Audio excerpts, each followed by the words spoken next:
नमस्कार मित्रांनो, तुमचे स्वागत आहे. मित्रांनो, कधीकधी आपण स्वामी समर्थांना मानत असतो आणि आपण स्वामींची सेवा करत असतो, मनोभावे भक्ती करत असतो. तरी पण आपल्या आयुष्यात अडचणी येत असतात.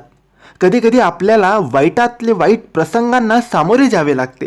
तेव्हा अनावधाने आपण स्वामींना दोष देतो, आपल्या गुरूंना दोष देतो, त्या परब्रह्माला दोष देतो.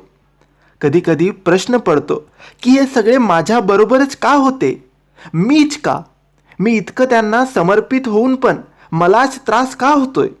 पण आपण विसरून जातो की स्वामींसारखी अद्भुत आणि अद्वितीय शक्ती आपल्या सोबत असते.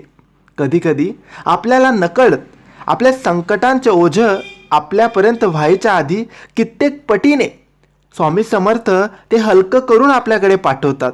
आणि ते थोडं असतं, त्याचा सामना तर आपल्याला करावा लागेलच. आणि अशी कोणती जगात व्यक्ती नाही आहे की तिला संकट नाही, त्यांना समस्या नाही. अगदी सोप्या भाषेत सांगायचं तर भोपळ्या एवढं संकट छोट्या आवळ्या एवढं असतं. आणि स्वामी भोपळ्या एवढं संकट आवळ्या एवढं करून आपल्याकडे पाठवतात. आपण तेच संकट घेऊन त्या परमात्म्याला नकळत दोष देत असतो.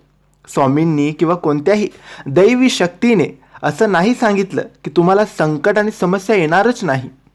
तर त्यांचं वचन तर असं असतं की कितीही मोठं संकट येऊ दे, त्याचे कितीही ओझं असू दे, माझ्या कृपेने ते ओझं अगदी फुलाप्रमाणे वाटेल. मी तुझे संकट टाळणार नाही, तर त्या संकटाशी लढायला तुला शक्ती देईल, तुला बळ देईल, असे देव सांगतात, असे आपले स्वामी सांगतात. फक्त तू तुझा विश्वास माझ्यावर अतूट ठेव. कितीही मोठं संकट असो व असो वारा वादळी, माझा हात पकड, तू तुझ्याच पायाने तुडवशील ते तुझ्या पायदळी. आपण फक्त स्वामींवर विश्वास ठेवावा आणि नकळत देवाला, गुरूंना आणि स्वामींना दोष देऊ नका. कारण स्वामी सदैव आपल्यासोबत, आपल्या पाठीशी असतात. त्यांना सगळं माहीत असतं की माझ्या भक्ताला काय हवंय आणि माझा भक्त कोणत्या संकटात, कोणत्या समस्येशी लढतोय. तर आपण फक्त स्वामींवर विश्वास ठेवा. आपले संकट आणि आपल्या समस्या आपण स्वतः सोडवू शकतो. फक्त स्वामी आपल्याला शक्ती देतील. फक्त ती शक्ती, ते बळ मागा की स्वामी, मी संकट, हे समस्या सोडवेन, तू फक्त मला बळ दे. तर मित्रांनो, ही माहिती तुम्हाला आवडली असेल तर लाईक आणि शेअर करा. काही प्रश्न असतील तर कमेंट्सद्वारे विचारा आणि आमच्या चॅनलला सबस्क्राईब करायला विसरू नका. धन्यवाद.